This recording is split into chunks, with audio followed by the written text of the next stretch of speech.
بس 3 دن کی مہلت دے دیں، میں ادھار کی رقم لوٹا دوں گی۔ وہ نظریں جھکاتی بولی تو اسد گہرا مسکرایا۔ ٹھیک ہے، 3 دن بعد اگر میری رقم واپس نہ ملی تو تم خود میرے بستر پر آؤ گی۔ وہ بہت یقین سے کہہ رہا تھا کیونکہ اسد نے اسے پسند کر لیا تھا۔ وہ اسے اپنے بستر تک لانے کے لیے کسی بھی حد تک جا سکتا تھا۔ تمہیں 3 دن بعد اس بات کا احساس ہوگا کہ تم نے میرا پروپوزل ٹھکرا کر کتنی بڑی غلطی کی ہے۔ زہرا کو وہاں سے جاتے دیکھ اسد نے دل میں سوچا اور سرکاری ہسپتال کے جنرل وارڈ میں ہر طرف اداسی پھیلی ہوئی تھی۔ مشینوں کی دھیمی بیپ اور مریضوں کی سسکیاں فضا کو مزید بوجھل بنا رہی تھیں۔ وارڈ کے ایک کونے میں بچھے بستر پر ارم لیٹی ہوئی تھی، جس کا چہرہ بیماری کی وجہ سے بالکل زرد پڑ چکا تھا۔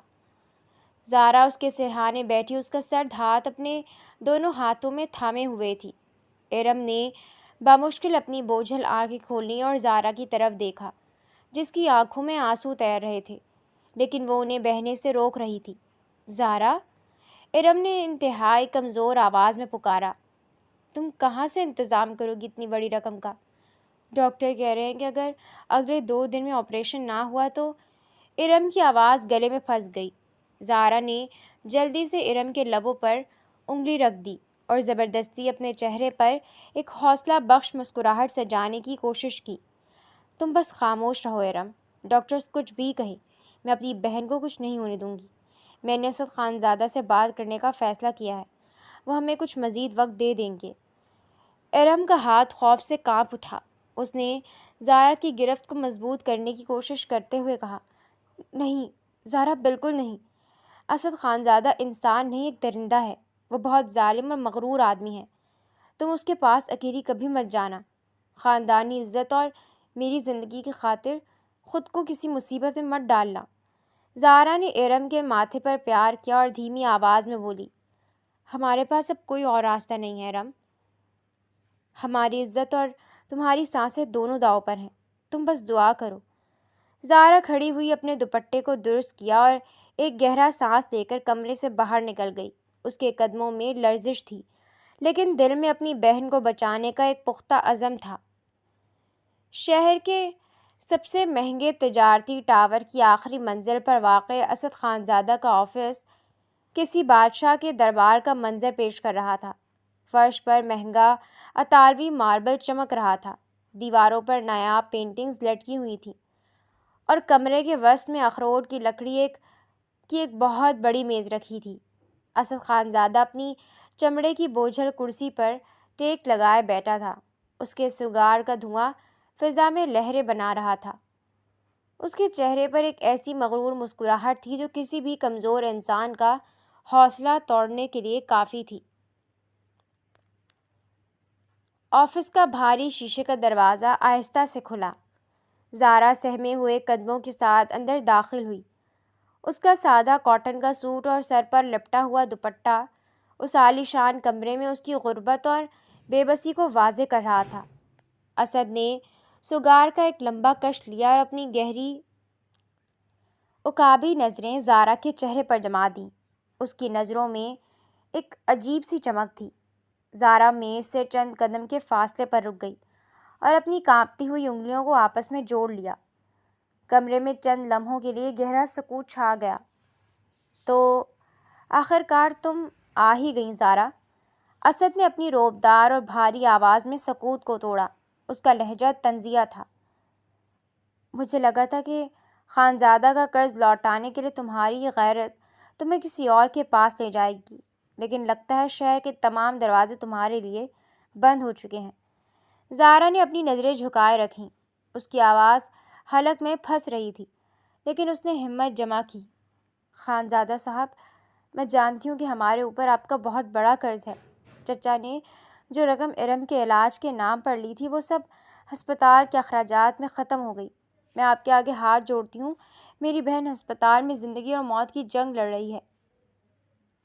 اسد اپنی کرسی سے اٹھا۔ اس کا لمبا قد اور کثرتی جسم زہرا پر ایک ہیبت طاری کر رہا تھا۔ وہ آہستہ آہستہ چلتا ہوا میز کے گرد گھوما اور زہرا کے بالکل قریب آ کر رک گیا۔ اس کے مہنگے پرفیوم کی تیز خوشبو زہرا کے حواس پر چھانے لگی۔ زہرا، بزنس کا ایک اصول ہوتا ہے، اسد نے اپنے ہاتھ کی انگلیوں سے میز کے کنارے کو تھپ تھپاتے ہوئے کہا، جب رقم دی جاتی ہے تو واپسی کی تاریخ بھی طے ہوتی ہے۔ تمہارے چچا نے جو وقت مانگا تھا وہ کب کا ختم ہو چکا۔ میں کوئی فلاحی ادارہ نہیں چلا رہا، مجھے میری رقم چاہیے اور وہ بھی ابھی کے ابھی۔ زارا کی آنکھوں سے ایک آنسو ٹپک کر اس کے گال پر بہہ گیا۔ اس نے اسد کے سامنے اپنے ہاتھ پھیلا دیے۔ بس 3 دن کی مہلت دے دے، میں ادھار کی رقم لوٹا دوں گی۔ وہ نظریں جھکاتی بولی تو اسد خانزادہ گہرا مسکرایا۔ اس کی مسکراہٹ میں فتح کا ایک زہریلا احساس تھا۔ وہ زارا کے چہرے کے اتار چڑھاؤ کو دیکھ رہا تھا۔ اس کی معصومیت اور مجبوری اسد کے اندر کے مرد حاکم کو تسکین پہنچا رہی تھی۔ اسد نے اپنے دونوں ہاتھ اپنی پتلون کی جیبوں میں ڈالے اور زارا کے چہرے کے اور قریب جھک گیا۔ اس کی سانسیں زارا کو اپنے گالوں پر محسوس ہو رہی تھیں۔ ٹھیک ہے، 3 دن بعد اگر میری رقم واپس نہ ملی تو تم خود میرے بستر پر آؤ گی۔ وہ بہت یقین سے کہہ رہا تھا کیونکہ اسد نے اسے پسند کر لیا تھا۔ وہ اسے اپنے بستر تک لانے کے لیے کسی بھی حد تک جا سکتا تھا۔ زارا نے جب کچھ مہینے پہلے اس کا سیدھا سادہ پروپوزل، جو دراصل ایک عیاشی کی ہوس تھا، ٹھکرا دیا تھا، تبھی سے اسد نے اسے جھکانے کی قسم کھا لی تھی۔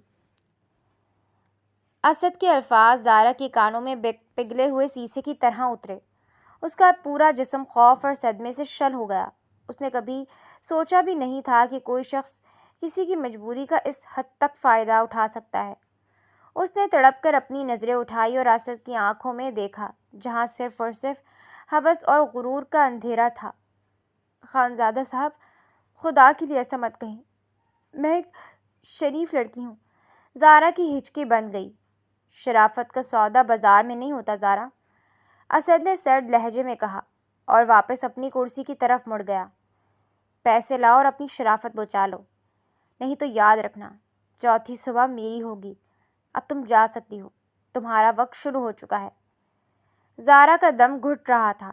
اس نے محسوس کیا کہ اگر وہ ایک پل بھی مزید اس کمرے میں رکی تو وہ زمین پر گر جائے گی۔ اس نے اپنے دوپٹے کو مضبوطی سے اپنے سینے کی گرد لپیٹا، اپنے آنسوؤں کو صاف کیا اور ایک عزم کے ساتھ پیچھے مڑی۔ اس کے دل میں اب صرف خوف نہیں تھا بلکہ ایک آگ سلگ اٹھی تھی۔ وہ خانزادہ کو دکھا دینا چاہتی تھی کہ غریب کی غیرت اتنی سستی نہیں ہوتی۔ وہ تیزی سے قدم بڑھاتی ہوئی آفس کے دروازے سے باہر نکل گئی۔ اسد خانزادہ نے آرام سے اپنی کرسی پر بیٹھتے ہوئے سگار کا ایک اور دھواں ہوا میں اچھالا۔ اس کی نظریں ابھی تک اس دروازے پر ٹکی ہوئی تھیں جہاں سے زارا بھی باہر نکلی تھی۔ تمہیں 3 دن بعد اس بات کا احساس ہوگا کہ تم نے میرا پروپوزل ٹھکرا کر کتنی بڑی غلطی کی ہے۔ زارا کو وہاں سے جاتے دیکھ کر اسد خانزادہ نے دل میں سوچا اور ایک وحشیانہ قہقہہ لگایا۔ اسے پورا یقین تھا کہ 3 دن میں اتنی بڑی رقم کا بندوبست کرنا اس لڑکی کے لیے ناممکن ہوگا اور وہ خود چل کر اس کے پاس آئے گی۔ کمرے میں اسد کا قہقہہ گونجتا رہا جبکہ باہر راہداری میں زارا خود میں ہمت تیار کر رہی تھی۔ اسد خانزادہ کے دفتر سے نکل کر زارا کے قدم خود بخود چچا رحمت خان کے گھر کی طرف اٹھ گئے۔ شام کے سائے گہرے ہو چکے تھے اور گلیوں میں پھیلا ہوا اندھیرا زارا کے دل کے اندھیرے سے مطابقت رکھتا تھا۔ چچا رحمت خان ان کے والد کی وفات کے بعد خاندان کے واحد مرد سرپرست تھے، لیکن انہوں نے ہمیشہ سرپرستی کا حق جتانے کے بجائے صرف اپنے مفاد کو مقدم رکھا تھا۔ زارا نے بوجھل دل کے ساتھ چچا کی پرانی لکڑی کے بھاری دروازے پر دستک دی۔ اس کا دل سینے میں ہتھوڑے کی طرح بج رہا تھا۔ اندر سے چچی زبیدہ کی اونچی اور کرخت آواز سنائی دی، کون ہے اس وقت؟ کس کو چین نہیں ہے؟ دروازہ کھلا تو زارا کو سامنے دیکھ کر چچی کے چہرے پر ناگواری کے گہرے تاثرات ابھر آئے۔ انہوں نے زارا کو اندر آنے کا راستہ دینے کے بجائے دروازے کے بیچ میں کھڑے ہو کر اسے اوپر سے نیچے تک دیکھا۔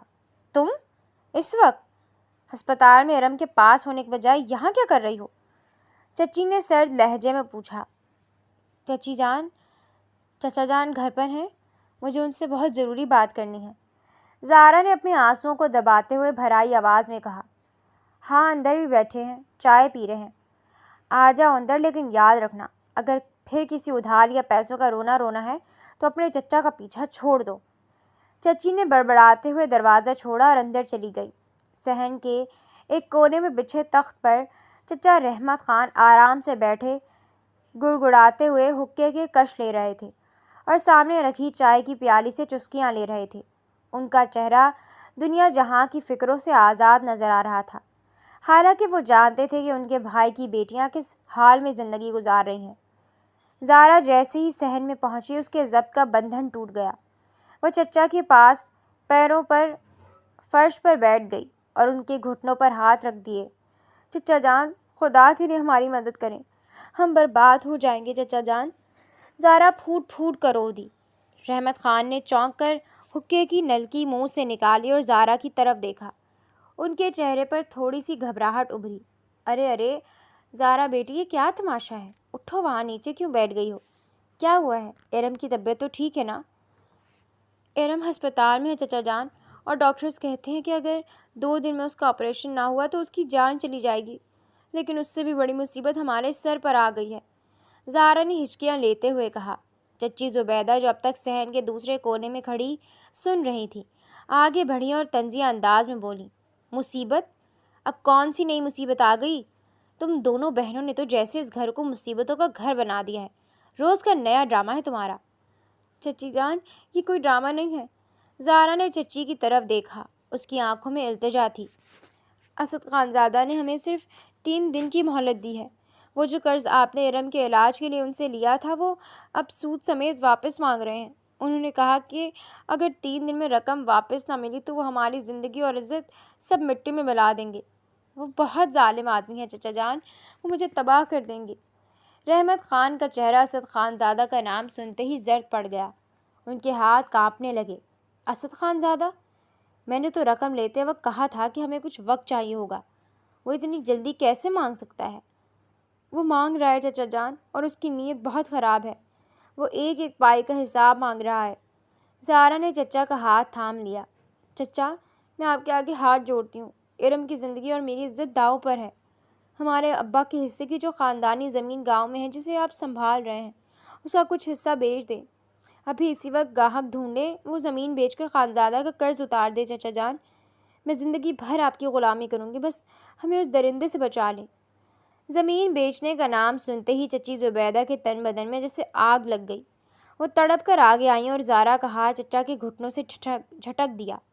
لو جی، سننے ذرا ان محترمہ کی باتیں۔ چچی زبیدہ نے ہاتھ نچا کر اونچی آواز میں کہا۔ رحمت صاحب، سن رہے ہیں آپ؟ یہ لڑکی ہماری خاندانی زمین بکوانے آئی ہے، وہ زمین جو میرے بیٹوں کا حق ہے، جس پر ہمارے گھر کا چولہا جلتا ہے، وہ زمین ہم ان یتیموں کے نخروں پر قربان کر دیں؟ چچی جان، وہ ابا جان کے حصے کی زمین ہے، ہمارا بھی تو حق ہے اس پر۔ زارا نے روتے ہوئے سچائی بیان کرنے کی کوشش کی۔ حق؟ کیسا حق؟ چچی نے زارا پر چیل کی طرح جھپٹتے ہوئے کہا۔ جب تمہارے باپ کا انتقال ہوا تو کفن دفن سے لے کر تم دونوں کی پرورش کا خرچہ کس نے اٹھایا؟ تمہاری اس بیمار بہن ارم کی دواؤں اور ہسپتال کے بلوں پر جو لاکھوں روپے لگے وہ کہاں سے آئے؟ تمہارے چچا نے اپنی جیب سے دیے، اب تم حقدار کی طرح آ کر کہتی ہو کہ زمین بیچ دو؟ چچی نے رحمت خان کے کندھے کو جھنجھوڑا۔ رحمت صاحب، خدا کے لیے اپنی زبان کھولیں، کچھ بولو۔ اگر تم نے آج ان لڑکیوں کے چکر میں آ کر زمین کا ایک ٹکڑا بھی بیچا تو میرا اور میرے بچوں کا مرا ہوا منہ دیکھو گے۔ یہ لڑکیاں تو خود مصیبتوں کا پہاڑ ہیں، اب ہمیں بھی سڑک پر لانا چاہتی ہیں۔ رحمت خان اپنی بیوی کے غصے اور اسد خانزادہ کے خوف کے بیچ بری طرح پس رہے تھے۔ انہوں نے زارا کی طرف دیکھا جس کا چہرہ آنسوؤں سے تر تھا اور جو امید بھری نظروں سے اپنے اکلوتے چچا کو دیکھ رہی تھی جسے اس نے اپنے باپ کی جگہ سمجھا تھا۔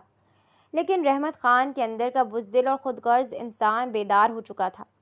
انہوں نے اپنی نظریں زارا کے معصوم چہرے سے ہٹا لیں۔ زارا، رحمت خان نے گلا صاف کرتے ہوئے گہری اور سرد آواز میں کہا، تمہاری چچی ٹھیک کہہ رہی ہیں۔ زارا کا دل جیسے سینے میں رک گیا۔ اس نے یقین نہ آنے والی نظروں سے چچا کو دیکھا۔ چچا جان، آپ یہ کیا کہہ رہے ہیں؟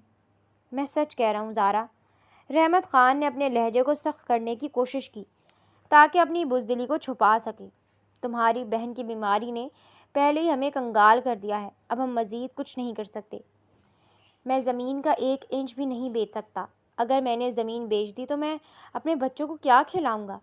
اسد خانزادہ سے قرض تم لوگوں کے لیے لیا گیا تھا، اب اسے بھگتنا بھی تمہیں ہی پڑے گا۔ چچا کے یہ الفاظ زائرہ کے سر پر کسی قیامت کی طرح ٹوٹے۔ اسے محسوس ہوا جیسے زمین نے اس کے پاؤں چھوڑ دیے ہوں اور وہ کسی گہرے تاریک کنویں میں گر رہی ہو۔ جس چچا کو وہ اپنا محافظ سمجھ کر آئی تھی، اس نے اتنی آسانی سے اسے ایک درندے کے آگے پھینک دیا تھا۔ چچا جان، آپ میرے ابا کی جگہ ہیں۔ زائرہ کی آواز اب بالکل دھیمی اور بے جان ہو چکی تھی۔ کہ آپ کو اپنی بھتیجے کی عزت کی کوئی پرواہ نہیں؟ خانزادہ مجھے برباد کر دے گا چچا جان۔ عزت کی پرواہ انہیں ہوتی ہے زائرہ جن کے پاس پیسے ہوتے ہیں۔ چچی زبیدہ نے آخر وار کیا۔ اب یہاں کھڑی ہو کر وقت برباد مت کرو، جاؤ اور کوئی اور راستہ ڈھونڈو۔ ہمارے پاس تمہارے لیے نہ کوئی پیسہ ہے اور نہ ہی کوئی زمین۔ چلو اب باہر نکلو یہاں سے، رات بہت ہو گئی ہے۔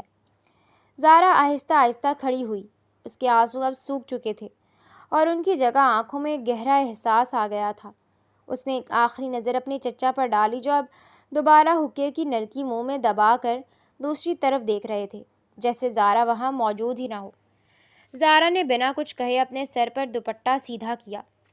اس کے اندر کا سارا خوف اب ایک عجیب سی خاموشی میں بدل چکا تھا، جسے مایوسی کی آخری حد کہتے ہیں۔ وہ مڑی اور خاموش قدموں سے صحن پار کر کے گھر کے بھاری دروازے سے باہر نکل آئی۔ دروازہ اس کے پیچھے ایک زوردار دھماکے سے بند ہو گیا، بالکل اسی طرح جیسے اس کی زندگی میں امید کے تمام دروازے ایک ایک کر کے بند ہو چکے تھے۔ گلی میں گپ اندھیرا تھا اور سرد ہوا چل رہی تھی۔ زائرہ سڑک کے بیچوں بیچ کھڑی ہو گئی۔ اس نے دائیں دیکھا، پھر بائیں دیکھا۔ دور دور تک کوئی انسان، کوئی پناہ گاہ نظر نہیں آ رہی تھی۔ اس لمحے اس بند گلی کے موڑ پر زائرہ کو اس تلخ سچائی کا کامل احساس ہوا کہ اس وسیع دنیا میں وہ بالکل اکیلی ہے۔ اب جو بھی جنگ لڑنی تھی وہ اسے خود اپنے دم پر لڑنی تھی۔ شام کے سائے گہرے ہو چکے تھے اور سڑک پر لگی اسٹریٹ لائٹس ایک ایک کر کے روشن ہو رہی تھیں۔ دوسرے دن کا سورج بھی زائرہ کی امیدوں کو اپنے ساتھ لے کر ڈوب چکا تھا۔ اب اس کے پاس اسد خانزادہ کی دی ہوئی مہلت کا صرف ایک آخری دن باقی تھا اور اس کے ہاتھ بالکل خالی تھے۔ چچا کی بے رخی اور اپنی بیمار بہن ارم کے زرد چہرے کو دیکھ کر زائرہ کا دل جیسے پھٹ رہا تھا۔ وہ ہسپتال کی عمارت سے باہر نکلی۔ اس کے قدم اتنے بوجھل تھے جیسے ان میں منو وزنی بیڑیاں بندھی ہوں۔ وہ سڑک کے کنارے فٹ پاتھ پر چل رہی تھی۔ سر پر دوپٹہ مضبوطی سے لپیٹا ہوا تھا اور نظریں زمین پر ٹکی ہوئی تھیں۔ فضا میں اڑتی دھول اور گاڑیوں کا شور اس کے ذہن کے انتشار کو مزید بڑھا رہا تھا۔ صرف 24 گھنٹے باقی ہیں اور میں ارم کی زندگی اور اپنی عزت کیسے بچاؤں گی؟ زائرہ نے بے بسی سے سوچا اور اس کی آنکھ سے ایک گرم آنسو نکل کر گال پر پھیل گیا۔ ابھی وہ ہسپتال سے کچھ ہی دور ایک نسبتاً سنسان موڑ پر پہنچی تھی کہ اچانک ایک کالی بائک اور ایک کار نے اس کا راستہ روک لیا۔ کار کے دروازے کھلے اور 3 ہٹے کٹے مشکوک وضع قطع کے آدمی باہر نکل آئے۔ زائرہ نے خوفزدہ ہو کر پیچھے ہٹنے کی کوشش کی، لیکن بائک سوار نے پیچھے سے بھی اس کا راستہ بلاک کر دیا۔ یہ اسد خانزادہ کے خاص غنڈے تھے جنہیں زائرہ پر نفسیاتی دباؤ بڑھانے کے لیے بھیجا گیا تھا تاکہ وہ صبح ہونے سے پہلے ہی ہتھیار ڈال دے۔ ان میں سے ایک غنڈہ جس کے چہرے پر چاقو کا گہرا نشان تھا، طنزیہ ہنسی ہنستے ہوئے آگے بڑھا۔ کیوں بھائی زائرہ، کہاں چلی اتنی رات گئے؟ چچا نے تو گھر سے نکال دیا، اب ہسپتال کے چکر کاٹ رہی ہو؟ راستہ چھوڑو میرا۔ زائرہ نے اپنی آواز میں جرأت پیدا کرنے کی کوشش کی، لیکن اس کا لہجہ کانپ رہا تھا۔ تم لوگ کون ہو؟ مجھے جانے دو۔ ارے اتنی جلدی کیا ہے؟ دوسرے غنڈے نے آگے بڑھ کر اس کا دوپٹہ کھینچنے کی کوشش کی۔ خانزادہ صاحب نے یاد کیا ہے، انہوں نے کہا ہے کہ اگر 3 دن کا انتظار نہیں ہوتا تو گاڑی تیار ہے، ابھی بیٹھو اور ہمارے ساتھ چلو۔ خانزادہ صاحب کی باہوں سے زیادہ محفوظ جگہ اس شہر میں کوئی نہیں ہے۔ تم لوگ پیچھے ہٹو، میں پولیس کو بلا لوں گی۔ زائرہ نے چیختے ہوئے اپنے پرس کو اپنے سینے سے لگا لیا اور پیچھے کی طرف قدم بڑھائے، لیکن اس کی پیٹھ دیوار سے جا لگی۔ وہ بالکل پھنس چکی تھی۔ غنڈے اس کی بے بسی پر قہقہے لگا رہے تھے اور ان کے ناپاک ہاتھ زائرہ کی طرف بڑھ رہے تھے۔ وہ دل ہی دل میں قرآنی آیات پڑھنے لگی اور پھر جیسے معجزہ ہو گیا، ایک بھاری آواز سنائی دی۔ اپنے یہ گندے ہاتھ پیچھے کرو ورنہ اگلا قدم تمہاری زندگی کا آخری قدم ہوگا۔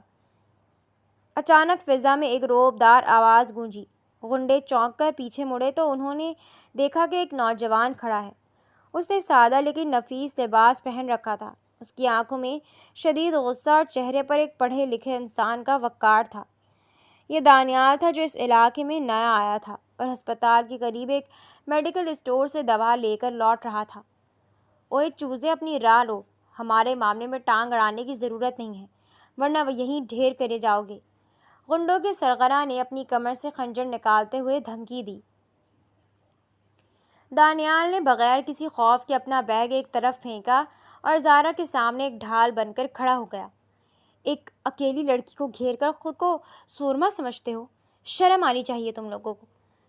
اس سے پہلے کہ غنڈے کچھ سمجھ پاتے، دانیال نے بجلی کی تیزی سے آگے بڑھ کر خنجر والے غنڈے کی کلائی کو دبوچا اور اسے ایسا مروڑا کہ خنجر زمین پر گر گیا۔ دانیال نے ایک زوردار مکہ اس کے چہرے پر مارا جس سے وہ گھوم کر سڑک پر جا گرا۔ باقی دو غنڈے اپنے ساتھی کا یہ حال دیکھ کر ایک ساتھ دانیال پر جھپٹے۔ ایک نے دانیال کی پیٹھ پر وار کرنے کی کوشش کی لیکن دانیال نے بڑی مہارت سے خود کو بچایا اور اس کی ٹانگ پر ایسا کک مارا کہ وہ لڑکھڑاتا ہوا پیچھے ہٹ گیا۔ دانیال نے جرأت اور اسٹریٹ فائٹنگ کی مہارت کا بہترین مظاہرہ کرتے ہوئے چند ہی منٹوں میں تینوں غنڈوں کو دن میں تارے دکھا دیے۔ سڑک پر موجود کچھ راہگیر بھی اب رکنے لگے تھے جس سے غنڈوں کو اندازہ ہو گیا کہ اب یہاں رکنا ان کے لیے مہنگا پڑ سکتا ہے۔ دیکھ لیں گے تجھے بھی اور اس لڑکی کو بھی۔ خانزادہ کے آدمیوں پر ہاتھ اٹھایا تو نے، قیمت تو چکانی پڑے گی۔ زخمی غنڈے نے اٹھتے ہوئے دھمکی دی اور وہ تینوں بائک اور کار میں بیٹھ کر تیزی سے فرار ہو گئے۔ سڑک پر اب دوبارہ سکوت چھا چکا تھا۔ دانیال نے گہرا سانس لیا، اپنے کپڑے درست کیے اور پیچھے مڑ کر زارا کی طرف دیکھا۔ زارا دیوار سے لگی خوف سے بری طرح کانپ رہی تھی۔ اس کی آنکھیں کھلی کی کھلی تھیں اور سانسیں اکھڑ رہی تھیں۔ دانیال نے انتہائی نرمی اور احترام سے چند قدم کے فاصلے پر رکتے ہوئے کہا، اب ٹھیک تو ہیں؟ انہوں نے آپ کو کوئی نقصان تو نہیں پہنچایا؟ زارا نے نفی میں سر ہلایا لیکن اس کے لبوں سے کوئی لفظ نہ نکل سکا۔ دانیال نے زمین پر گرا ہوا اس کا دوپٹہ اٹھایا اور نظریں جھکا کر انتہائی شائستگی سے اس کی طرف بڑھا دیا۔ زارا نے کانپتے ہاتھوں سے دوپٹہ لیا اور اپنے سر کو ڈھانپ لیا۔ دانیال کی اس شرافت نے زارا کے دل میں موجود اجنبی کے خوف کو تھوڑا کم کر دیا۔ میرا نام دانیال ہے، میں اسی سامنے والی گلی میں نیا منتقل ہوا ہوں۔ دانیال نے ماحول کے تناؤ کو کم کرنے کے لیے اپنا تعارف کروایا۔ آپ اس وقت ہسپتال کے باہر اتنی پریشان کیوں گھوم رہی ہیں؟ اور وہ غنڈے خانزادہ کا نام لے رہے تھے، یہ کیا معاملہ ہے؟ زارا نے ایک نظر دانیال کے مخلص چہرے پر ڈالی۔ وہ جانتی تھی کہ وہ دانیال کو سب کچھ نہیں بتا سکتی۔ وہ اپنی اور اپنی بہن کی عزت کا سودا کرنے والی اسد خانزادہ کی گندی شرط ایک اجنبی کے سامنے کیسے بیان کرتی؟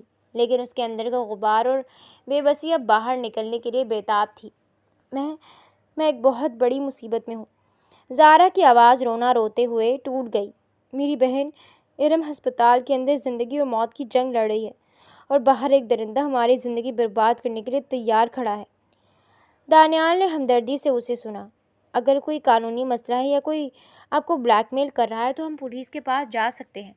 آپ مجھے بتائیں، شاید میں کوئی مدد کر سکوں۔ نہیں، پولیس ہماری مدد نہیں کرے گی، وہ بہت طاقتور آدمی ہے۔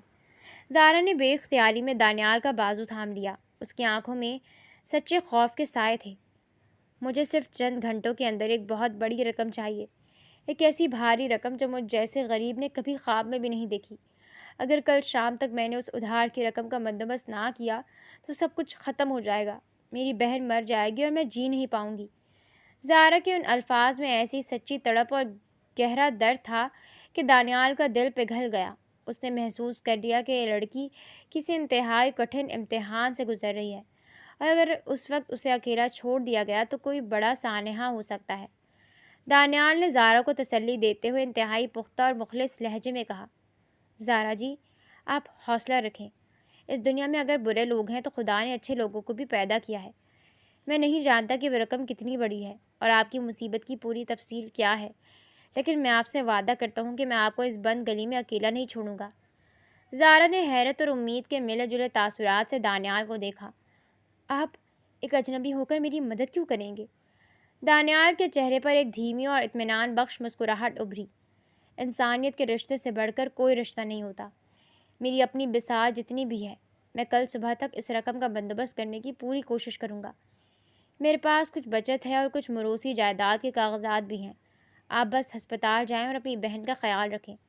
کل صبح خانزادہ کے سامنے آپ اکیلی نہیں ہوں گی، دانیال آپ کے ساتھ کھڑا ہوگا۔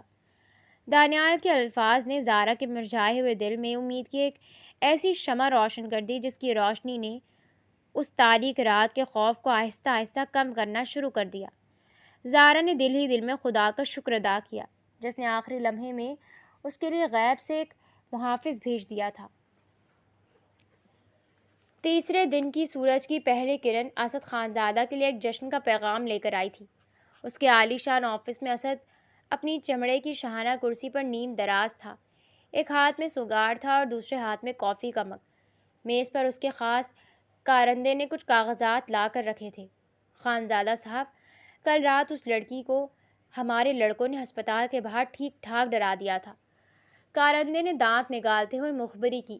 وہ تو خوف سے ادمری ہو گئی تھی، لیکن آخری وقت پر ایک لونڈا بیچ میں آ گیا اور اس نے تھوڑا سا تماشا کھڑا کر دیا، ورنہ کام رات کو ہی ہو جاتا۔ اس نے سگار کا دھواں فضا میں چھوڑتے ہوئے ایک وحشیانہ مسکراہٹ سجائی۔ کوئی بات نہیں، جتنا وہ ڈرے گی اتنی ہی آسانی سے میرے پاس آئے گی۔ آج مہلت کا تیسرا اور آخری دن ہے۔ جیسے ہی شام کا سورج ڈھلے گا اس کی تمام تر اکڑ مٹی میں مل جائے گی۔ مجھے معلوم ہے اس غریب اور بے سہارا لڑکی کے پاس کوئی راستہ نہیں ہے، وہ خود چل کر یہاں آئے گی۔ ابھی اسد اپنی فتح کا جشن منا ہی رہا تھا کہ اچانک آفس کا بھاری شیشے کا دروازہ پورے روانی سے کھلا۔ زانیار خانزادہ کمرے میں داخل ہوا۔ زانیار نے ایک نفیس 3 پیس سوٹ پہن رکھا تھا، ہاتھ میں بریف کیس تھا اور اس کی آنکھوں میں ایک پڑھے لکھے اور باروب انسان کی چمک تھی۔ اس کا چہرہ شدید سنجیدہ اور غصے کی ہلکی سی جھلک لیے ہوئے تھا۔ کارندے زاریان کو دیکھ کر مؤدب کھڑے ہو گئے اور اسد کے اشارے پر خاموشی سے کمرے سے باہر نکل گئے۔ اسد اپنی کرسی پر سیدھا ہوا اور اپنے چہرے پر دوبارہ ایک مصنوعی مسکراہٹ لاتے ہوئے بولا، ارے زانیار، آؤ میرے بھائی، صبح صبح یہاں آفس میں؟ میں تو سمجھ رہا تھا تم ابھی لندن کی یادوں سے باہر نہیں نکلے اور آرام کر رہے ہوگے۔ زانیار نے اپنا بریف کیس میز پر رکھا، لیکن اس نے اسد کی مسکراہٹ کا کوئی جواب نہیں دیا۔ اس نے اپنی گہری اور تیکھی نظریں اپنے بڑے بھائی کے چہرے پر جما دیں۔ میں تو لندن کی یادوں سے باہر آ چکا ہوں بھائی، زانیار نے انتہائی سرد اور نپے تلے لہجے میں کہا، لیکن مجھے افسوس اس بات کا ہے کہ آپ اب بھی اسی پرانی فرسودہ اور تالیک جاگیردانہ سوچ کے حصار میں قید ہیں، جہاں غریبوں کو انسان نہیں بلکہ اپنے پاؤں کی جوتی سمجھا جاتا ہے۔ اسد کے چہرے سے مسکراہٹ یکسر غائب ہو گئی۔ اس نے کافی کا مگ میز پر پٹخا۔ کیا مطلب ہے تمہارا؟ زانیار، تم صبح صبح میرے آفس میں آ کر مجھ پر طنز کر رہے ہو؟ زانیار نے آگے بڑھ کر اپنے بریف کیس سے ایک فائل نکالی اور اسے اسد کے سامنے میز پر پھینک دیا۔ باہر وہ جو تمہارے غنڈے کھڑے تھے وہ کسی زارا نامی لڑکی کا ذکر کر رہے تھے۔ میں نے جب اکاؤنٹنٹ سے اس لڑکی کا پورا کیس نکلوا کر دیکھا تو مجھے ایک بھائی ہونے کے ناطے شدید شرمندگی ہوئی کہ میرا بڑا بھائی کس حد تک گر سکتا ہے۔ ایک بیمار لڑکی کے علاج کے لیے دیے گئے چند لاکھ کے قرض کے بدلے آپ اس کی معصوم بہن کی زندگی اور عزت کا سودا کر رہے ہیں۔ اسد خانزادہ غصے سے تپ کر اپنی کرسی سے اٹھ کھڑا ہوا۔ اس کا چہرہ غصے سے سرخ ہو گیا۔ زانیار، اپنی زبان کو لگام دو، تم ابھی کل کے بچے ہو۔ انگلستان سے 2-4 کتابیں پڑھ کر مجھے بزنس اور اخلاقیات سکھانے مت آؤ۔ یہ میرا طریقہ ہے۔ خانزادہ کا نام اور روب اس شہر میں ایسے ہی برقرار نہیں ہے۔ یہ بزنس نہیں ہے بھائی، یہ صریحاً ظلم، ستم اور بلیک میلنگ ہے۔ زانیار نے اپنی آواز کو بلند کرتے ہوئے کہا۔ اس کی آنکھوں میں اپنے بھائی کے لیے نفرت ابھر رہی تھی۔ آپ ایک مجبور لڑکی کی بے بسی کا فائدہ اٹھا رہے ہیں۔ اس کی بہن ہسپتال میں ہے اور آپ یہاں اس کی عزت کا سودا کر رہے ہیں۔ کیا ہمارے خاندان کی یہی روایت ہے؟ اس نے میز پر زور سے ہاتھ مارا جس سے وہاں سے رکھی چیزیں ہل گئیں۔ اخلاقیات کا لیکچر مجھے مت دو۔ قرض لیتے وقت تو اس کے چچا میرے پیروں میں گر رہے تھے۔ اب جب واپسی کا وقت آیا ہے تو شرافت یاد آ رہی ہے۔ میں نے اسے 3 دن دیے ہیں، پیسے لائے اور اپنی جان چھڑائے۔ اگر پیسے نہیں ہیں تو اسے میری شرط ماننی پڑے گی۔ زانیار نے افسوس سے سر ہلایا اور اسد کی آنکھوں میں جھانکا۔ آپ اچھی طرح جانتے ہیں کہ وہ 3 دن میں اتنی بڑی رقم کا بندوبست نہیں کر سکتی۔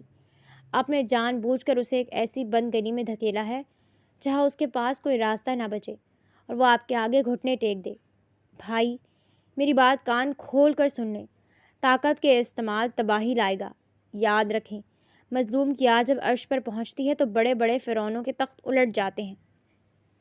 اسد نے زانیار کی بات سن کر ایک زوردار اور وحشیانہ قہقہہ لگایا جس میں تکبر کوٹ کوٹ کر بھرا تھا۔ فرعون، عرش! زانیار، مجھے ان کتابی اور جذباتی باتوں سے مت ڈراؤ۔ اس شہر کا قانون، یہاں کی پولیس اور یہاں کا نظام میری جیب میں ہے، اور وہ لڑکی آج شام تک اسی کمرے میں میرے سامنے جھکی کھڑی ہوگی۔ اب میری بات آخری بار سن لو، یہ میرا ذاتی معاملہ ہے، اس میں ٹانگ اڑانے کی کوئی ضرورت نہیں ہے۔ جاؤ اور جا کر لیگل ڈپارٹمنٹ سنبھالو۔ میرے فیصلوں کے بیچ آنے میں کوشش کی تو بھول جاؤں گا کہ تم میرے چھوٹے بھائی ہو۔ زانیار نے دیکھا کہ اسد کے دل پر جیسے مہر لگ چکی ہے اور اس پر کسی بھی انسانی ہمدردی یا سچائی کا کوئی اثر نہیں ہو رہا۔ اس کا دل اپنے ہی بھائی کی اس درندگی پر خون کے آنسو رو رہا تھا، لیکن اس کے چہرے پر اب ایک مضبوط عزم ابھر آیا تھا۔ زانیار نے سکون سے اپنا بریف کیس اٹھایا اور اپنے کوٹ کے بٹن بند کرتے ہوئے انتہائی سرد لہجے میں کہا، ٹھیک ہے بھائی، آپ نے اپنا فیصلہ سنا دیا، اب میں اپنا فیصلہ کروں گا، لیکن یاد رکھیے گا میں اس ظلم کا حصہ کبھی نہیں بنوں گا اور نہ ہی اسے چپ چاپ دیکھوں گا۔ زانیار مڑا اور تیز قدموں سے آفس کے بھاری دروازے سے باہر نکل گیا۔ راہداری میں چلتے ہوئے زانیار کی مٹھیاں بھیج گئیں۔ اس نے ہسپتال کی طرف جانے والی سڑک کی سمت دیکھا اور دل میں ایک پختہ عہد کیا، میں اپنے بھائی کو ایک معصوم لڑکی کی زندگی برباد کرنے کی اجازت نہیں دوں گا۔ اگر مجھے اس لڑکی کی جان اور عزت بچانے کے لیے اپنے سگے بھائی اور اس کے پورے نظام کے خلاف بھی کھڑا ہونا پڑا تو زانیار خانزادہ پیچھے نہیں ہٹے گا۔ شام کے سائے گہرے ہو چکے تھے اور اسد خانزادہ کی دی ہوئی 3 دن کی مہلت کا آخری گھنٹہ اپنی آخری سانسیں لے رہا تھا۔ دفتر کی بڑی شیشے کی کھڑکی سے باہر شہر کی بتیاں روشن ہو رہی تھیں۔ اسد اپنی کرسی پر بیٹھا بے صبری سے گھڑی کی ٹک ٹک سن رہا تھا۔ اس کے چہرے پر ایک فاتحانہ مسکراہٹ تھی۔ اسے پورا یقین تھا کہ زارا کے پاس اب گھٹنے ٹیکنے کے علاوہ کوئی راستہ نہیں بچے گا۔ اسی لمحے دفتر کا بھاری دروازہ کھلا اور زارا اندر داخل ہوئی۔ اس کے چہرے پر شدید تھکن اور مایوسی کے گہرے بادل تھے، لیکن اس کی آنکھوں کی چمک مدھم نہیں ہوئی تھی۔ وہ آہستہ آہستہ چلتی ہوئی اسد کی میز کے سامنے آ کر رک گئی۔ اس کی مٹھیاں سختی سے بھنچی ہوئی تھیں۔ خانزادہ صاحب، زارا کی آواز میں ایک ہلکی سی لرزش تھی، لیکن اس نے خود کو سنبھالا۔ میں نے بہت کوشش کی، میں اپنے چچا کے پاس بھی گئی، ہر ممکن دروازہ کھٹکھٹایا، لیکن اتنی بڑی رقم کا بندوبست نہیں ہو سکا۔ خدا کے لیے مجھے تھوڑا سا وقت اور دے دیں۔ میری بہن ہسپتال میں ہے، آپ کا ایک ایک روپیہ لوٹا دوں گی، بس چند دنوں کی مہلت۔ اسد نے اپنی کرسی پر پیچھے ٹیک لگائی اور ایک سرد کرخت قہقہہ لگایا۔ وہ آہستہ سے اٹھا، میز کے گرد گھوم کر زارا کے بالکل قریب آیا اور اپنے مخصوص رعبدار لہجے میں بولا، زارا، خانزادہ کا اصول پتھر کی لکیر ہوتا ہے۔ 3 دن کا وقت ختم ہو چکا۔ میں نے تم سے پہلے ہی کہا تھا کہ اگر رقم واپس نہ ملی تو تم خود میرے پاس آؤ گی۔ اب کسی قسم کی کوئی بحث یا التجا کام نہیں آئے گی۔ آج رات تم میرے فارم ہاؤس پر ہوگی۔ میرا ڈرائیور باہر گاڑی لیے کھڑا ہے، ابھی اسی وقت اس کے ساتھ جاؤ اور رات کی تیاری کرو۔ اسد کو پورا یقین تھا کہ یہ سنتے ہی زارا ہمیشہ کی طرح رو پڑے گی اور اس کے پیروں میں گر جائے گی، لیکن زارا وہیں اٹک گئی۔ وہ 1 انچ بھی پیچھے نہیں ہٹی۔ اس نے یکدم اپنا سر اٹھایا۔ اس کی آنکھوں میں ایک سختی اور لہجے میں ایسی کاٹ ابھری جس نے اسد کو ہلا کر رکھ دیا۔ نہیں! زارا کی کڑک دار اور ٹھوس آواز کمرے میں گونجی۔ میں اس طرح تمہارے ساتھ تمہارے فارم ہاؤس پر ہرگز نہیں جا سکتی۔ یہ میرے مرنے والے باپ کی تربیت اور میرے خاندان کی عزت کے خلاف ہے۔ میں غریب ضرور ہوں خانزادہ، لیکن بد کردار نہیں۔ اگر تمہیں مجھے اپنے پاس ہی رکھنا ہے تو مجھ سے نکاح کر لو، چاہے وہ نکاح صرف ایک رات کے لیے ہی کیوں نہ ہو، لیکن میں اس طرح اپنی عزت اور نیک نامی کو داؤ پر نہیں لگا سکتی۔ زارا کے کردار کی غیر متوقع اور بے پناہ مضبوطی، اس کی آنکھوں کی بے خوفی اور لہجے کی اس غیرت مندانہ سختی نے اسد خانزادہ کو جیسے چونکا کر رکھ دیا۔ وہ جہاں کھڑا تھا وہیں ساکت رہ گیا۔ اس نے آج تک اپنی زندگی میں جتنی بھی لڑکیاں دیکھی تھیں، وہ ہمیشہ اس کے مال و دولت، اس کے خاندانی نام اور اس کی ایک نظر عنایت کی منتظر رہتی تھیں۔ لڑکیاں تو اس کے ایک اشارے پر مر مٹنے کو تیار ہو جاتی تھیں اور اپنا سب کچھ اس کے قدموں میں دان کرنے کے لیے بچھ جاتی تھیں۔ تو پھر یہ زارا کس مٹی کی بنی تھی؟ جو اتنی بڑی مجبوری کے باوجود جب اس کی بہن کی زندگی داؤ پر تھی اس کی آنکھوں میں آنکھیں ڈال کر اپنے اصولوں کا سودا کرنے سے صاف انکار کر رہی تھی۔ اسد کے اندر جیسے ایک شدید جنگ چھڑ چکی تھی۔ اس کا جاگیردارانہ تکبر ایک طرف تھا اور زارا کی انوکھی اور سچی غیرت دوسری طرف۔ وہ گہری جانچتی ہوئی نظروں سے زارا کے چہرے کو دیکھ رہا تھا، جہاں اب خوف کا کوئی نام و نشان نہیں تھا، بلکہ آج وہاں ایک عجیب سچی اور پاکیزہ چمک لہرا رہی تھی۔ کچھ لمحوں کی طویل اور سحر انگیز سکوت کے بعد اس نے ایک گہرا سانس لیا اور اس کے منہ سے غیر ارادی طور پر نکلا، ٹھیک ہے، مجھے تمہاری یہ شرط منظور ہے۔ اسد کے منہ سے یہ الفاظ نکلے تو جیسے زارا کے مرجھائے ہوئے چہرے پر ایک بار پھر زندگی اور اطمینان کی چمک لوٹ آئی۔ اس کا مان رہ گیا تھا، اس کی پاک دامنی کی جیت ہو چکی تھی، لیکن دوسری طرف اسد خود اندر سے بری طرح حیران رہ گیا تھا کہ اس کے اپنے منہ سے الفاظ کیسے نکل گئے۔ وہ جو لڑکیوں کو ایک کھلونا سمجھتا تھا، جو غریب لڑکی کے کردار کے سامنے ہتھیار ڈال چکا تھا۔ 1 گھنٹے بعد شہر کی گہما گہمی سے دور اسد خانزادہ کے عالی شان اور پرسکون فارم ہاؤس کا ڈرائنگ روم لائٹوں کی دھیمی روشنی میں نہایا ہوا تھا۔ کمرے کے وسط میں بچھے صوفے پر اسد اور زارا ایک دوسرے سے فاصلے پر بیٹھے تھے۔ اسد کا خاص ڈرائیور اپنے ساتھ 2 گواہوں اور ایک بوڑھے نکاح خواہ کو لے کر آ چکا تھا۔ کمرے میں ایک عجیب سی پر اسرار خاموشی تھی۔ قاضی صاحب نے اپنے کاغذات میز پر پھیلائے، اینک درست کی اور نکاح کے رجسٹر پر دستخط کرنے کے بعد بلند اور سنجیدہ آواز میں پوچھا، اسد خانزادہ صاحب، کیا آپ کو زارا بنت عبداللہ اپنے نکاح میں قبول ہے؟ اسد نے ایک پل کے لیے سامنے بیٹھی زارا کی طرف دیکھا، جو سر پر دوپٹہ لپیٹے انتہائی پروقار اور پرسکون انداز میں بیٹھی تھی۔ اسد کے دل کے اندر اب بھی ایک طوفان برپا تھا۔ اس کی انا زخمی تھی، لیکن اس نے اپنی بھاری اور دھیمی آواز میں جواب دیا، قبول ہے۔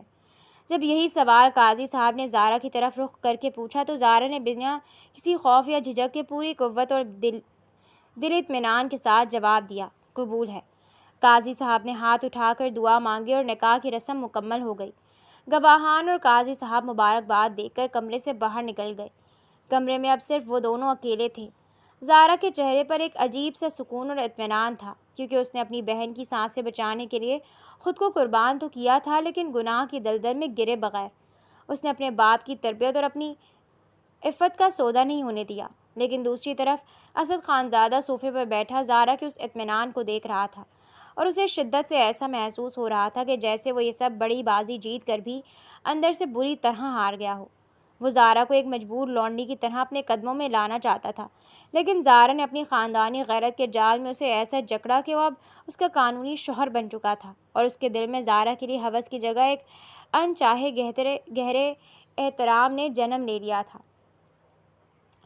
2 ماہ کا عرصہ گزر چکا تھا، اور ان 2 ماہ میں وقت کے پہیے نے جیسے زندگی کا رخ ہی بدل دیا تھا۔ اسد خانزادہ کے شہر سے دور واقع عالی شان فارم ہاؤس میں صبح کی تازہ ٹھنڈی ہوا چل رہی تھی، اور لان میں لگے رنگ برنگے پھول فضا کو مہکا رہے تھے۔ لان کے وسط میں رکھی سفید میز پر ناشتے کا اہتمام تھا۔ ارم، جس کا چہرہ گلابی رنگت اختیار کر چکا تھا، ہنستی ہوئی چائے کی پیالیاں سیدھی کر رہی تھی۔ زارا کچن سے گرم پراٹھے لے کر باہر آئی تو ارم کو خوش دیکھ کر اس کے چہرے پر دل اطمینان کی ایک خوبصورت لہر دوڑ گئی۔ ارم، تم نے ابھی تک اپنی دوائی نہیں کھائی؟ زارا نے پلیٹ میز پر رکھتے ہوئے پیار سے ڈانٹا۔ کھا لوں گی میری پیاری بہن۔ ارم نے ہنستے ہوئے زارا کا ہاتھ تھام لیا۔ جب سے خانزادہ صاحب نے ملک کے سب سے بڑے ڈاکٹر سے میرا آپریشن کروایا ہے، میں خود کو بالکل بھلی چنگی محسوس کرتی ہوں۔ زارا، میں کبھی کبھی سوچتی ہوں کہ خدا کیسے ایک اندھیری رات کے بعد اتنی خوبصورت صبح لاتا ہے۔ اسد بھائی نے مجھے بہنوں کی طرح عزت دی ہے، میں ان کا احسان زندگی بھر نہیں بھول سکتی۔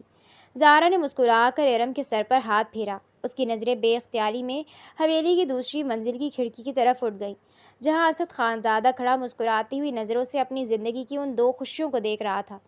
وہ اسد جو کبھی غریبوں کو پاؤں کی دھول سمجھتا تھا، اب زارا کے سچے کردار کی چھاؤں میں آ کر ایک نرم مزاج اور شفیق انسان بن چکا تھا۔ ابھی وہ دونوں بہنیں باتیں کر ہی رہی تھیں کہ حویلی کا بڑا آہنی گیٹ کھلا اور چچا رحمت خان اندر داخل ہوئے۔ ان کا لباس عام سا تھا، اور ان کے چہرے پر ایک عجیب سی لرزش اور لالچ ملی ندامت تھی، جب سے انہیں معلوم ہوا تھا کہ زارا اسد خانزادہ کی باقاعدہ بیاہتا بیوی بن چکی ہے، اور ارم کا مہنگا علاج بھی ہو چکا ہے۔ ان کے اندر کا خود غرض انسان جاگ اٹھا تھا۔ وہ اب زارا پر اپنے چچا ہونے کا حق جتانے اور اس کے خاندانی سرپرست بننے کا ڈرامہ رچانے آئے تھے۔ چچا کو دیکھ کر زارا کے چہرے پر پھیلی مسکراہٹ یکدم غائب ہو گئی اور ارم کی آنکھوں میں بھی پرانا خوف ابھر آیا۔ زارا اپنی جگہ پر بالکل سیدھی کھڑی ہو گئی، اس کا جسم سخت ہو گیا اور نظریں سرد۔ زارا بیٹی، ارم بیٹی۔ چچا رحمت خان نے آگے بڑھ کر مصنوعی محبت سے ہاتھ پھیلائے۔ خدا کا شکر ہے میری بچیاں خوش ہیں۔ ارم بیٹی، تمہاری صحت دیکھ کر میرے دل کو وہ سکون ملا ہے کہ میں بیان نہیں کر سکتا۔ زارا نے چچا کو اپنے قریب آنے سے پہلے ہی اپنے ہاتھ کے اشارے سے روک دیا۔ اس کا لہجہ حد درجہ تلخ اور نپا تلا تھا۔ بس چچا جان، وہیں رک جائیں۔ ہمارے لیے بیٹی کے لفظ کا استعمال اب آپ کی زبان سے اچھا نہیں لگتا۔ رحمت خان نے زرد پڑتے چہرے کے ساتھ زارا کو دیکھا اور اپنے لہجے میں ایک جھوٹا حق جتاتے ہوئے بولے، یہ کیا کہہ رہی ہو زارا؟ میں تمہارا سگا چچا ہوں، تمہارے ابا کا اکلوتا بھائی۔ اگر اس وقت مجھ سے کوئی بھول چوک ہو بھی گئی تھی تو کیا تم اپنے بزرگوں کو یوں پرایا کر دو گی؟ آخرکار خون تو خون ہوتا ہے۔ اب تم اتنے بڑے گھر کی مالکن بن گئی ہو، خانزادہ صاحب کی بیگم ہو، تو کیا اپنے چچا کو بھول جاؤ گی؟ لوگ باتیں کریں گے کہ زارا کو کوئی وارث نہیں ہے۔ میں یہاں تمہارا چچا بن کر، تمہارا مان بن کر آیا ہوں۔ چچا کے اس منافقانہ لہجے نے زارا کے دل میں اس احساس کو دوبارہ تازہ کر دیا جو اس رات پیدا ہوا تھا۔ زارا کی آنکھوں میں چٹان جیسی سختی آ گئی۔ وارث؟ مان؟ زارا نے ایک سرد کاٹدار مسکراہٹ کے ساتھ چچا کی آنکھوں میں دیکھا۔ چچا جان، مجھے آپ کے لہجے کی وہ تلخی اور وہ سرد رویہ آج بھی نہیں بھولا۔ جب 2 ماہ پہلے میں ہسپتال کی سیڑھیوں سے اتر کر اپنی بہن کی زندگی کی بھیک کے لیے آپ کی دہلیز پر آئی تھی، میں نے آپ کے پیر پکڑے تھے چچا جان۔ میں نے کہا تھا کہ ابا کے حصے کی زمین بیچ کر میری عزت اور ارم کی سانسیں بچا لیں، لیکن آپ نے اور چچی نے مجھے دھکے دے کر اس بند گلی میں اکیلا چھوڑ دیا تھا۔ زارا کا سانس تیز ہوا، لیکن اس نے خود کو سنبھالا۔ اس رات جب آپ نے اپنے گھر کا بھاری دروازہ میرے منہ پر بند کیا تھا، اسی رات رحمت خان نامی چچا کا رشتہ بھی ہمیشہ کے لیے اس دروازے کے پیچھے مر گیا تھا۔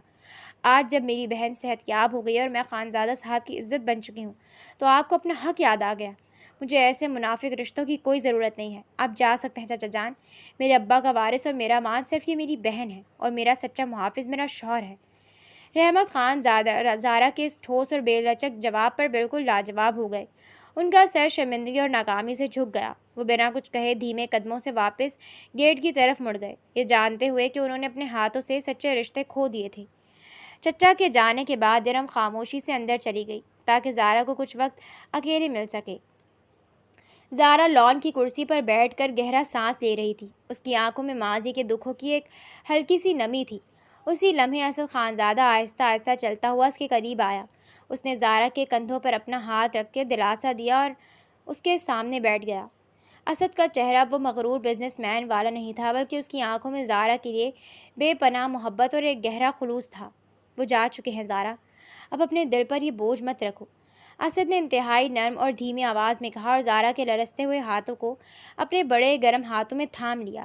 زارا نے سر اٹھا کر اسد کو دیکھا۔ اس کی آنکھوں کا خالی پن اسد کے لمس سے پگھلنے لگا تھا۔ میں ارم کی خاطر مضبوط بنتی ہوں اسد، لیکن جب بھی وہ چہرہ سامنے آتا ہے مجھے وہ ہسپتال کا سرد کمرہ اور وہ بے بسی یاد آ جاتی ہے۔ اسد نے زارا کے ہاتھوں کو اپنے لبوں سے لگایا اور گہری نظروں سے اسے دیکھتے ہوئے بولا، اور مجھے وہ آخری شام یاد آ جاتی ہے زارا، جب تم میرے آفس میں آئی تھی۔ میں کتنا بڑا احمق تھا، تکبر اور ہوس کے اندھیرے میں ڈوبا ہوا ایک اندھا انسان جو سمجھتا تھا کہ دنیا کی ہر چیز پیسے سے خریدی جا سکتی ہے۔ زارا، اس رات جب تم نے مجھ سے نکاح کی شرط رکھی تھی تو تم نے صرف اپنی عزت نہیں بچائی تھی، بلکہ تم نے مجھے تباہی کے ایک بہت بڑے گڑھے میں گرنے سے بچا لیا تھا۔ زارا کے لبوں پر ایک دھیمی خوبصورت مسکراہٹ ابھر آئی۔ اس نے اپنے ہاتھ کی گرفت اسد کے ہاتھوں پر مضبوط کر دی۔ میں تو صرف اپنے باپ کی تربیت کا مان رکھ رہی تھی اسد، اور اسی تربیت نے مجھے بدل دیا۔ اسد نے زارا کے چہرے کی زلفوں کو پیار سے اس کے کان کے پیچھے کرتے ہوئے کہا۔ اس کا لہجہ جذبات سے مغلوب تھا۔ ان 2 ماہ میں تمہارے ساتھ گزارے ہوئے ایک ایک پل نے مجھے سکھایا ہے کہ زندگی محلوں اور پیسوں سے نہیں بلکہ پاکیزہ رشتوں اور سچی محبت سے خوبصورت بنتی ہے۔ میں نے انجانے میں اپنے تکبر میں تم پر ظلم کرنے کی کوشش کی تھی، لیکن خدا گواہ ہے تمہیں اپنی زندگی میں شامل کر کے میں نے خود اپنے ساتھ سب سے بڑی نیکی کر لی ہے۔ تم میری زندگی کی وہ روشنی ہو جس نے خانزادہ کے اندر کے اندھیرے کو ہمیشہ کے لیے ختم کر دیا۔ زارا نے اسد کی آنکھوں میں دیکھا، جہاں اب صرف سچائی اور اس کے لیے ایک لازوال